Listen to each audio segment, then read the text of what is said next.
Ladies and gentlemen, boys and girls, children of all ages, welcome back to another Rocha Entertainment vlog. Starting you off at the Sears Tower.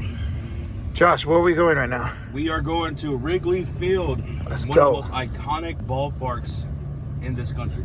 Hell yeah, man. I'm so hyped about this. But there's the Sears Tower. Finally, we get to see Chicago without the fog. Beautiful, man. But yeah, guys, it's going to be a fun day. Wrigley. Stop, guys. Oh, shit. Is it not? Yeah. Yeah, it is. What are they doing? Why are they going by the light up? Oh, yeah, what the heck? They're stupid. All right. No, But light to the right, left. Oh my God. oh, shit. You should take a look. I got the All right, how do we do? Just keep going straight. Stop sign, 2 lights. Second light, take a look. West Madison. All right, so after Wrigley, we're going to get some Portillos, come back to the Airbnb. And then, Josh, tonight we get to see your Bulls. Yes, we're going to see the doubles tonight. Jazz and Bulls game, guys. It's going to be a fun day. Come along with the journey. Got anything to say, Donnie? Hello. On Eddie? Madison Street. QC? Bulls game. Let's go. Let's go, guys. It's going to be a fun day. My Lord, it is Wrigley fucking Field, baby. Holy shit, dude. Vienna beef. Vienna beef.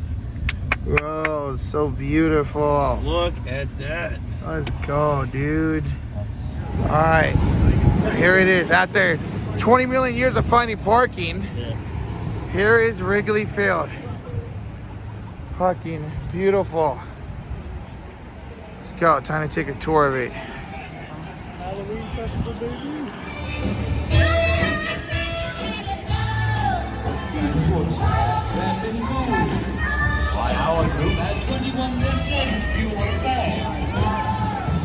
The Chicago Cubs.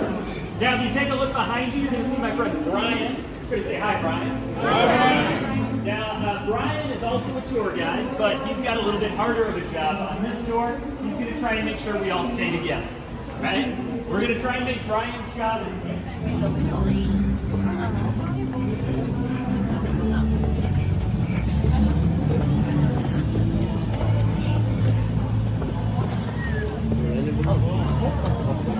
Wow.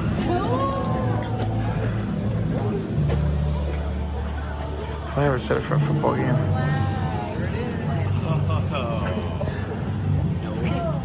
Vintage rooftops.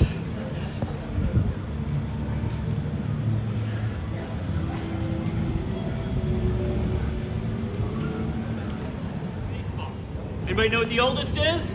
Fenway. Fenway, that's right, Fenway Park in Boston. Fenway was built in 1912. We were built 1914. Anybody know what the third oldest is? Dodger Stadium, that's right. Dodger Stadium was built in 1962. So that puts about 50 years of history between us and the next oldest ballpark in baseball. If you have any whale watching tours booked later, get your money back. There's no whales in Lake Michigan. But a whale, it refers to a person that has a lot of money and has a lot of clout. And that's what Charles Weidman thought of himself also. So 1915, the team is renamed the Whales. They play their season, and the Whales win the Federal League Championship that year. So everybody, please give it up now for the 1915 Federal League Championship. Whales. You want to keep it going for them. They're still the reigning Federal League champions, because the league went bankrupt after 3 seasons. But the important thing about that is the only championship that has been won by a home team on this field. The Cubs won their championship out in Cleveland in 2016. The Whales, the only team to win it on their home field right here. So we've got this brand new beautiful ballpark, but no team to play. So what Charles Weidman does is he gets together some of his friends to try and buy a baseball team.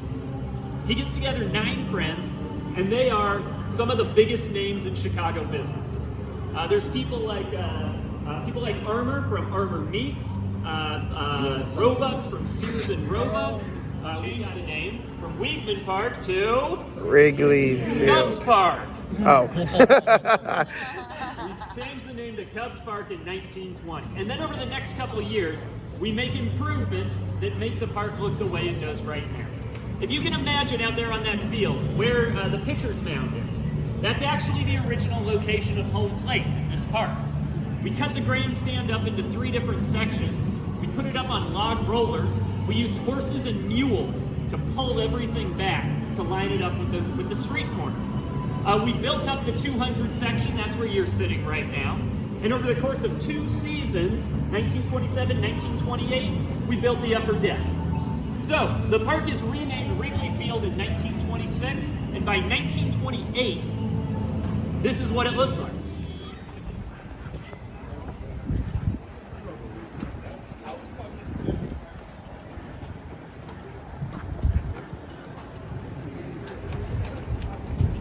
Runs that have ever been hit here at Wrigley Field. From right here, you can also kind of get a sense. I know we don't have it's a football field right now, but you can get a sense of how far these home runs fly to leave the park. So take a look back there, see where home plate is, and then look back at me, and then look up on top of this rooftop right here where it says 460. The year 2000, we had a player named Glenn Allen Hill who hit a home run that landed on top of that rooftop right there. Jeez. The only home run that has ever landed on a rooftop seat. They went nuts for it over there. Just went crazy. So that's pretty far. But we can go even farther than that. So this is Wellllllll, Wellllllll Avenue that runs right here. And then this is Kenmore that shoots down perpendicular that way. And if you look down Kenmore, about 3 houses back, you see that blue house with the yellow porch?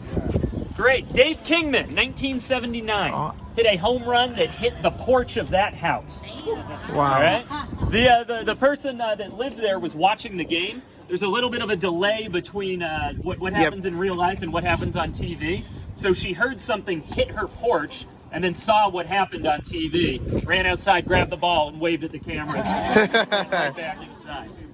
So that's pretty far. But the longest home run ever hit here, Sammy Sosa. Hell yeah. Sammy Sosa hit a home run that landed on Kenmore Avenue, somewhere between the 4th and the 5th trees back there. Wow. Now, we've got a group of guys that hang out down there. We call them the Ball Hawks. They hang out there during every single game, and they collect home run balls that leave the park. The Ball Hawks ran to the spot where the ball landed. They had a can of spray paint. They made a mark. They wrote Sammy next to it. That mark's still out there. Here's the thing, though. Street's been repaved 4 or 5 times. That mark gets moved back just a little bit more every single time the street gets repaved. So if you want to head out there and you want to see the site of Sammy Sosa.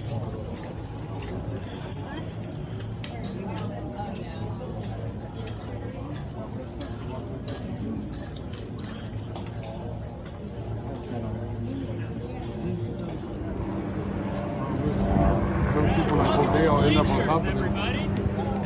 First thing is take a look at that bench in front of you. You see those numbers? Those are meaningless. Right? Those don't mean anything. It's general admission out here. This is the largest general admission section in all of sports. Wow. What that means is, if you come to sit in the bleachers for a Cubs game, you go wait hours before the game, out there waiting to be let in. As soon as you come in, you get the best seats you can out here. 2 options for the best seats in the bleachers. Of course, the front row, where you got a better chance at catching a home run ball. You also might get to have a conversation with an outfielder while you're right there. But the second best, a couple people figured it out, the back row. It's the only place with back support in the entire section. So maybe think about that before you settle in for a couple hours out here. Now, the fans that sit out here, they are very affectionately referred to as the bleacher bums. The bleacher bums got that nickname because for so much of our history here, we didn't have any lights, and every game had to be played during the day. Yep. So teams or journalists from other cities, they would come out here. They would come to Wrigley Field, and they would see they would just see the bleachers full of people in the middle of the day, in the middle of the rope. And any ball that was hit over that yellow rope is a home run. Any ball that goes under that yellow rope is a ground rule double. Batter gets 2 bases. Now that rope was held up by Cubs fans. Oh, Okay, some of you are ahead of me here. So what do you think happens when the St. Louis Cardinals come up to bat? Got it. Yeah. That rope gets held up over our heads. We back up about 15, 20 feet or so. But then the Cubs come up to bat and our arms get tired, so we hold it down here. We come in about 25 or 30 feet or so. Cubs led the league in home runs for 10 years in a row. jeez. We call that home field advantage here at Wrigley Field. Now, Major League Baseball has a different word for it. We call it cheating. They made us put a wall up. So we put up a wooden wall in 1927. We replaced it with the brick wall that we have right now in 1937. And take a look to your right. See this big green box? The dark windows and the bushes in front of it? This is called the batter's eye. And we used to have bleachers that went all the way around and fans could sit right here. Now, the problem with that is that we had a group of fans that liked to come to the games in their business suits. They would sit out here in center field. They got dark jackets over white shirts. And this is fine while the Cubs are up to bat. Cardinals come up to bat and those dark jackets come off. Everybody's wearing a white shirt. And from the batter's perspective, there's an all-white background behind the pitcher, and they're trying to hit a white ball off of it. Oh. Makes it very, very difficult. Yeah. A lot of players complained that their batting averages dropped when they came to Wrigley Field. So Major League Baseball, again, told us you got to do something about that outfield. They made us block it off. They said you got to put up something dark, something solid that will contrast the color of the ball, make it easier for the batter to see it. So that's the batter's eye. You'll see something like this in every single park in baseball. We did that. You're welcome. Fenway is the only park, my Boston crew, yeah. Fenway's the only place that doesn't have it. Fenway got grandfathered in, but I think you do block off the blade basket. Now, a lot of people will tell you that that basket is to shorten our home run distances here at Wrigley Field, which anything that lands in the basket is a home run. You don't actually have to clear the wall to hit a home run here at Wrigley. A lot of people will also tell you that it's to keep fans from dropping things on the field, which is pretty good at that. But I am your Wrigley Field tour guide, and let me tell you the truth, that's a bum catcher. That keeps people off of the field, all right? It's very good at what it does, too. But Wrigley Field is actually the only ballpark that you're allowed to throw something on the field during a game. Anybody know what you're allowed to throw on the field here? Not tomatoes, no. Peanuts, no. Baseballs? What's that? Once you catch a baseball? Baseball, if you catch an opposing team's home run ball, if you're out here in the bleachers, the other team hits a home run, and you catch that ball, it is your responsibility to throw that ball back onto the field. You have to do it, because if you don't, there will be chants from the other bleacher bums, throw it back, throw it back. And it gets more vulgar from there if you don't. Scoreboards in baseball. The other one is at Fenway. But this is the largest manually operated scoreboard. So manually operated, that means that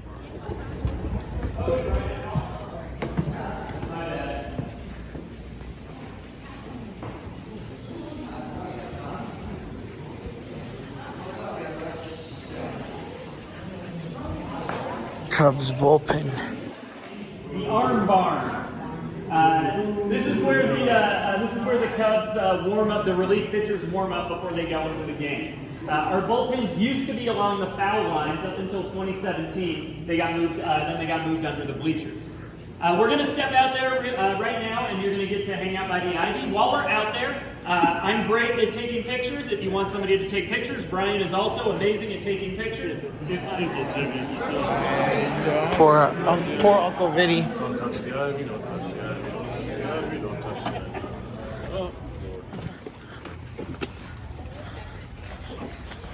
I'll be glad to take pictures too, folks.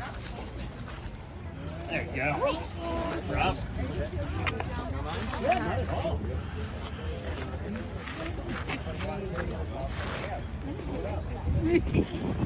Such a unique ballpark.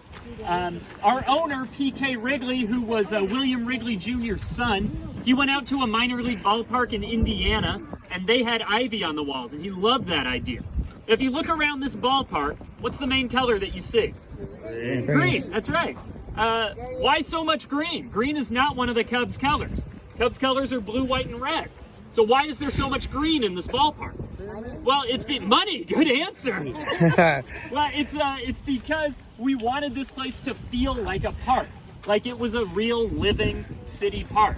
And having plants on the walls goes right along with that. So Mr. Wrigley, he comes back here, he talks to his groundskeeper, and he says, let's put some ivy up on those walls. And the groundskeeper says, I think that's a great idea. It'll take me a little bit, I'll have it ready for next season.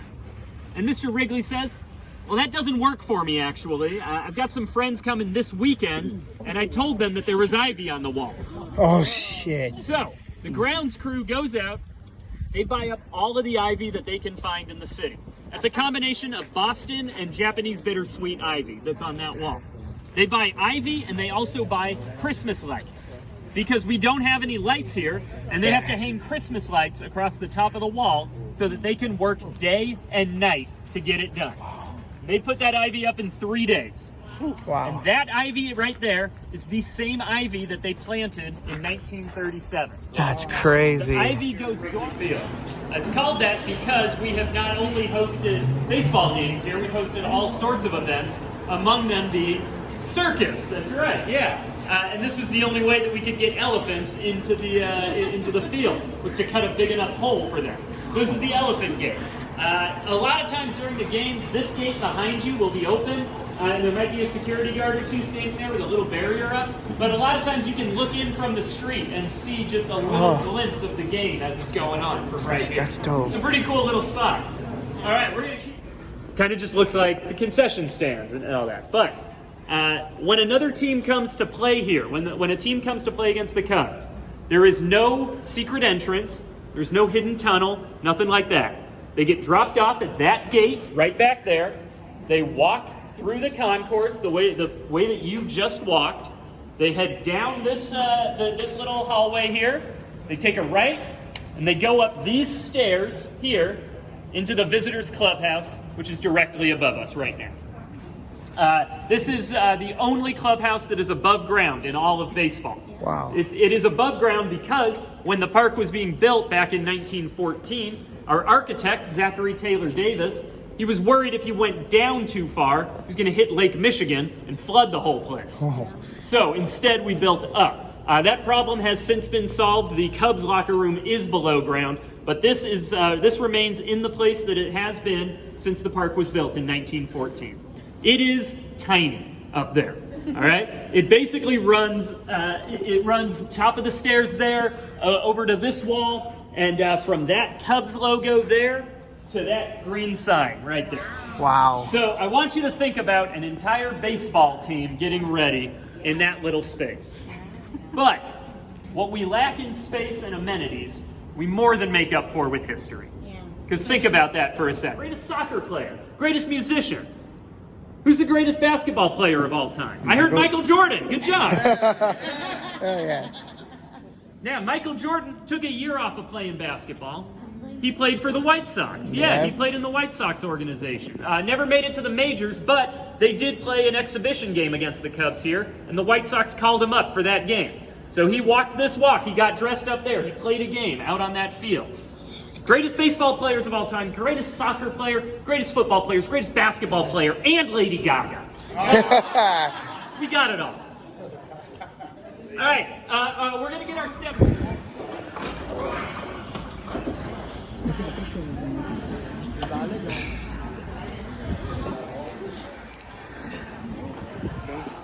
From up here, it's still pretty close. Yeah. Yeah, we're bordered, we always have been bordered by 4 streets. So we can't expand out here. We can only go up. So you can see these supports, these steel supports that run through the whole park. That's what allows us to build straight up and let these seats be just as close as the ones beneath them. Some people down in the lower section do have to sit behind a pole in order for that to happen. But yeah, so that's what's amazing about us. It's like us and Fenway are built that way, where we're built straight up. All right, let's talk about those rooftop seats. Those are not a part of Wrigley Field. Those do not count towards our total capacity. A lot of those buildings are older than the park itself. Those are private residences. And it used to be that the people that lived in those buildings on a game day, but you put around 60, 70, 80 people on one of those rooftops, it's not really what they're designed to hold. There's a lot of reports of the roofs starting to sag in the middle. Wow. Or the building owners setting up some cones and caution tape and just saying, oh, well, you don't want to step there, that's the soft spot. So actually, City of Chicago shut it down. And they said, you can't put people on those rooftops, you can't have people up there unless you reinforce the roof and you put up actual seats. Now the building owners didn't really want to put up the money to do that. But local bars and restaurants, they smelled an opportunity. So they have now bought up the top floor of every single one of these buildings has been bought by a bar, and they converted it into a party room, and now they sell tickets for you to get into that room, and you can go up and watch the game from the bleachers that are on top of the building. We haven't finished yet. That's the lights. You can go on a tour of every single ballpark in baseball, and nobody's going to talk about the lights except for us. And that's because the lights are one of the newest features here at Wrigley Field. Yep. We were the last ballpark to get lights. We were the last ballpark by about 40 years to get lights. That's crazy. But we were actually supposed to be one of the first. We had all of the equipment bought, and it was stored underneath the bleachers, ready to be installed for the 1942 season. However, December of 1941, the U.S. entered World War II, and we donated all of that equipment to a nearby naval base. Didn't ask for it back afterwards. And also, our owner, P.K. Wrigley, he felt like night baseball was a passing fad, and that nobody really wanted to watch baseball at night. So every game played here had to be played during the day. Games. Really wasn't until that 1984 season again. That's when the Cubs were making a playoff run. But we were told by Major League Baseball, if you go to the World Series, you either forfeit your home field advantage or you go play somewhere else, because our television contracts demand the majority of the games be played at night. And we couldn't play any games at night. So they offered us, we could either forfeit the home field advantage, or we could go play our games in a nearby National League ballpark that the Cubs are familiar with. That translates to St. Louis. Oh. The Cubs were not going to play a World Series in St. Louis. Yeah. So even though we didn't go to the World Series that year, that's what really lit the fire under us to get the lights put up. We went out to the neighborhood and we said, we're thinking about putting lights up. From right here, you can get a good sense of how much a part of the neighborhood we are. All of these are private residences. We went out to the neighbors and we said, we'd like to put lights up. What do you think about that? And they said, we hate that idea. We don't want lights at Wrigley Field. We don't want 40,000 drunk Cubs fans being emptied out into our neighborhood at night. So we went back and forth with them. Cubs even threatened to move out of Wrigley Field before we finally agreed that we could put up lights and we could play some night. Yeah. With the Petco part. Spencer, you made it back. Very good. You made it back, Spencer.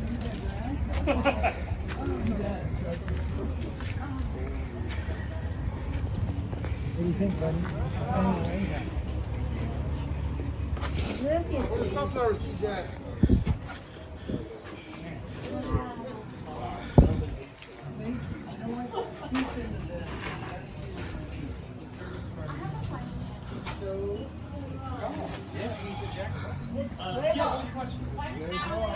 Fucking sick.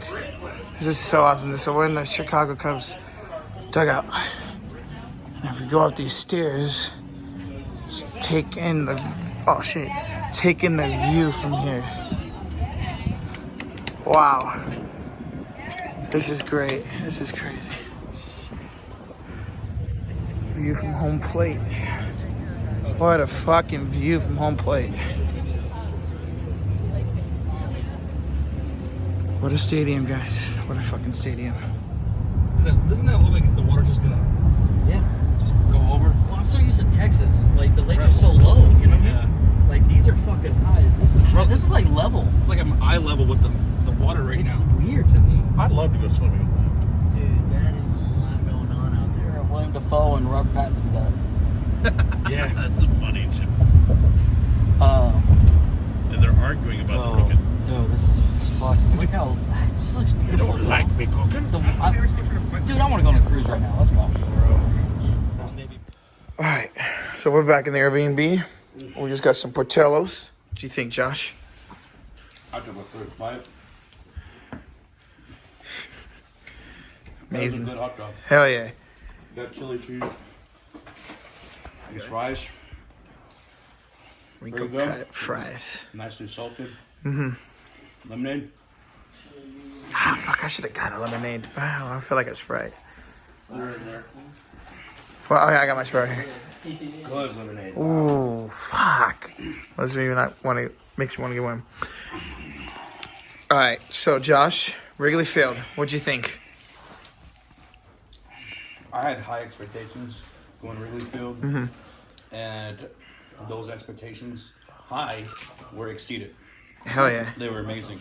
It was a phenomenal tour. We had, I think, the best tour guide. Oh, that dude was great. He was incredible, very informative. I learned so many new things about Wrigley Field, and you just really got a great sense of the history there. Yes, sir. My favorite part of the tour is when our tour guide told us about how all the opposing teams have to come in a certain way. Jesus. They have to come in a certain way at Wrigley Field. Yeah. Ever since the ballpark opened, and they have to go up a certain stairway and go into a certain room. Every opposing team, whether it was a baseball game, a football game, if it was a concert, all the artists have to make the same way, same route. And it was really cool because you look down this hallway, and I'm just picturing Babe Ruth, Hell yeah. Jackie Robinson. Interesting note. Wrigley Field is the only place that exists today where Jackie Robinson played. That's crazy, man. He never played at Fenway. He never played anywhere else except here. That's crazy to think at Wrigley about. Field. So that was my favorite part of the tour, and it was just amazing. I loved it. We went everywhere. We went on the field. Yes, sir. We saw the Ivy. We went to the Cubs dugout. It was great. It's great, man. I'll Yeah. never forget it. Never. Yeah, guys, Josh is right. This is the best tour I've ever been on, man. Wrigley Field is amazing. Definitely want to catch a ball game there one day, for sure. But just learning about the history of it, just phenomenal, man. I'll never forget this tour. What'd you guys think? It was fucking amazing, man. Like Josh said, dude was informative. I've never really looked up what Wrigley looked like other than on TV. To see it, it seems so small and so I mean, there's a lot of seats, but it's so it's like a party. I bet every game is just a big fucking party. Oh, hell yeah. Absolutely. Josh and Sean were talking about one day getting out to those rooftops. All you can eat and drink. Yeah, those rooftops that you guys see across Wrigley Field, those are private residences. Yep. And those bleacher seats, they charge about $120 to $150 for a ticket there.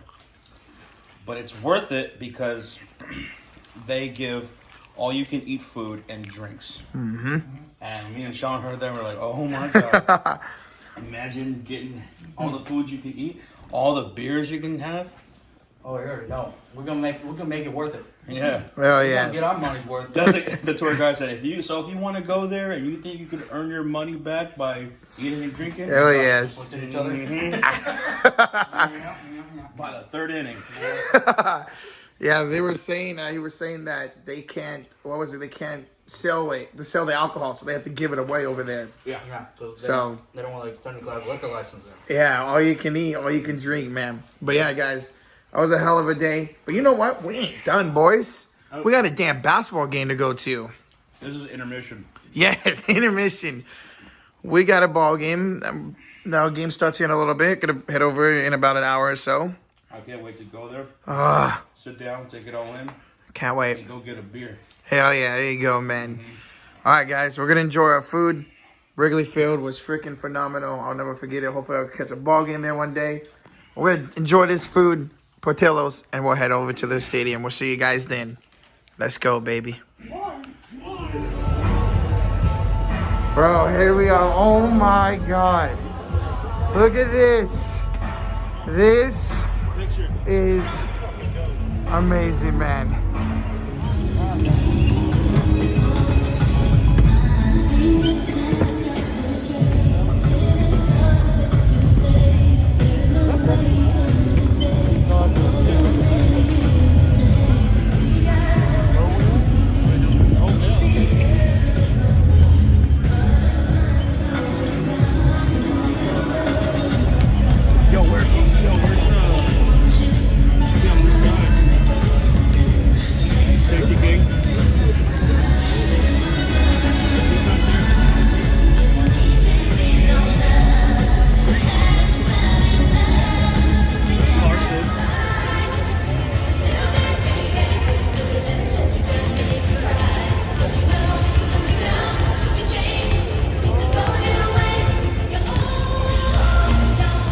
Alonso, bro. Holy shit, we're just going right past Alonso. Yo, Alex Caruso. Let's go. I didn't even realize that was him. Yo, Vooch. Vucevic, the man in the house. Vooch. Let's go, Vooch. Let's go, Zach. Let's go, Zach. Hell yeah, bro. By sucking it to be a Budweiser good sport. Visit any guest relations booth on the concourse during pregame to sign up for the chance to win a Bulls prize. Don't forget to drink responsibly and respect the...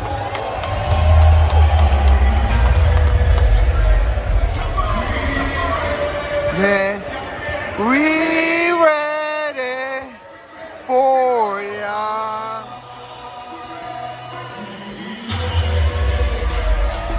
We ready.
Come on, Zach. Let's go. Come on, Zach. Buzzer beater. Ah. All right. Good half. 57-54. Good half.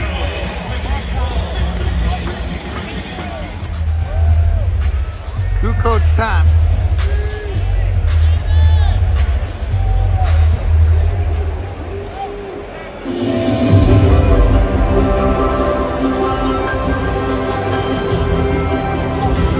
My career is defined by two teams and two cities.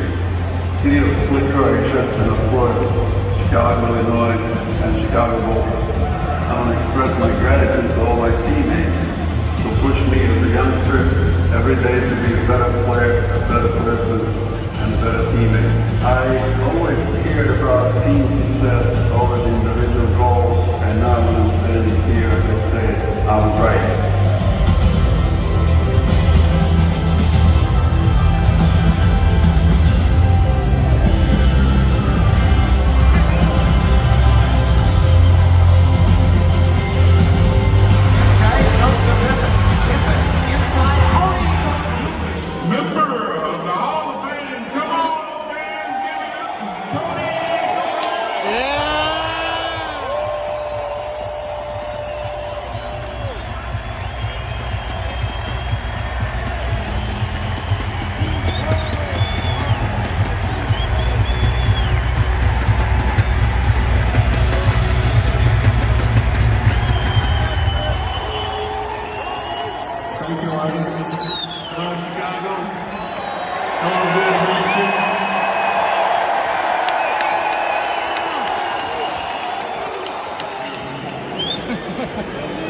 Vooch with the free. Come on, Vooch.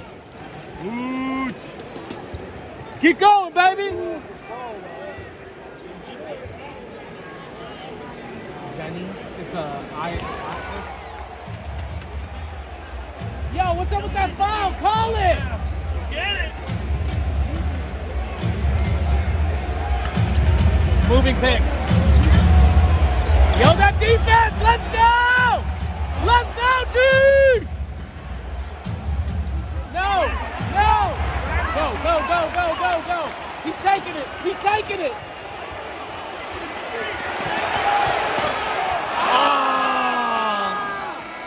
Put your fours in the chair. We're going to the fourth. Wrigley, you are the shit, bro. One more. One more quarter.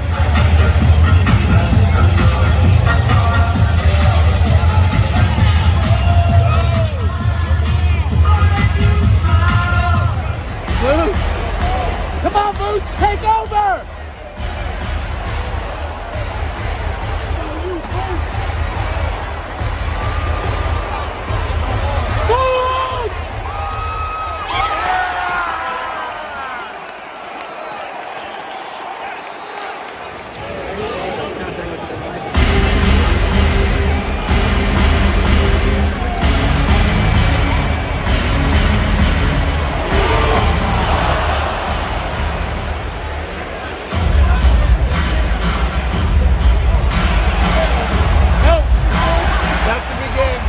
That should begin. Yeah! Good ball game, baby! Good ball game!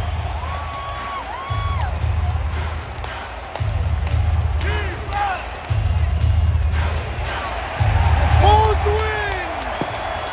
Chicago wins! Yeah! Come on, 7-9 here!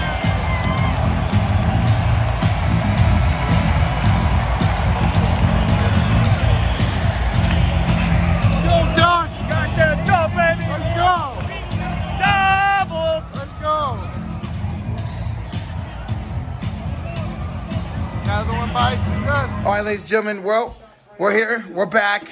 We're chilling for the night. I'm going to end this vlog here, whether we do stuff or not. But Josh, what? I have an announcement. Your mom's a hoe. Yes. Josh, Wrigley Field, Bulls game today, man. Hold on, back up. Could you just confirm your mom is a hoe? No. Wrigley Field, Bulls game today, Josh. What a day. This is this is like a dream vacation for any Chicago fan. To walk through Wrigley Field, saw what we saw, learn what we learned. To go to a Bulls game, the seats that we had, the game that we saw, it was incredible. The vibe was just amazing. We had a great time. The Bulls won. Sir. The Rosa was incredible. It was just wonderful. I had an amazing time. Hell yeah, Josh. Yeah, guys. Shout out to Josh for getting the pre-sale tickets for only $150.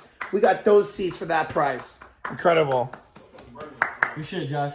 Good shit, man. But guys, what's your takes on the game? It was fun as fuck. Go ahead. Yeah, it was a good ass game, good ass atmosphere. Sean didn't like it. Bulls Sean won. hated it. Yeah, Sean hated it. Sorry, guys. Sean was spitting at people? Yeah, like what the heck? Lonzo kept missing. He almost beat up a group of kids. Oh, shit. He was fine for Vucevic. I don't like how they looked at him, bro. But yeah, guys, what a fucking day. And tomorrow, Josh, it's here. Bulls, Bears, and Niners, bro. To everyone watching this vlog, in the chat, who you got, 49ers or the Bears? And if you got the Bears winning, cheers. Let's go, man. What a fun day. Wrigley was amazing. I loved it so much. I mean, a dream come true for me being a huge baseball fan, literally and figuratively, before anybody else said it. But yeah, we're going to just get some checkers. And we're going to just hang out for the night. Guys, this is going to be the longest vlog I've ever done. I should pass 40 minutes, but it was well worth it. And on to the football game tomorrow. Well, the Niners are going to win. Go Niners. Hey. Niners. Let's go. All right, guys. Remember to take care and Spiker here. Sub up Rocha Entertainment. Sub up the Sports Fury. No hair. It's a toupee. It's fake. 100%. Hey, don't expose my secrets. But go sub up the Sports Fury. QC's channel as well. No 420 tonight. 420 tonight and every night. But guys, we'll see y'all tomorrow for the football game. Let's go Niners. Fuck Jimmy G and Kyle Shannon. That's all I got to say. Anything else, guys? Watch them pop off tomorrow. Just gonna use some of that. I hope. You know what, Sean? I'm gonna get the bacon salad. Ooh, say salad? Checkers time, baby. We'll see y'all tomorrow. Thanks for watching.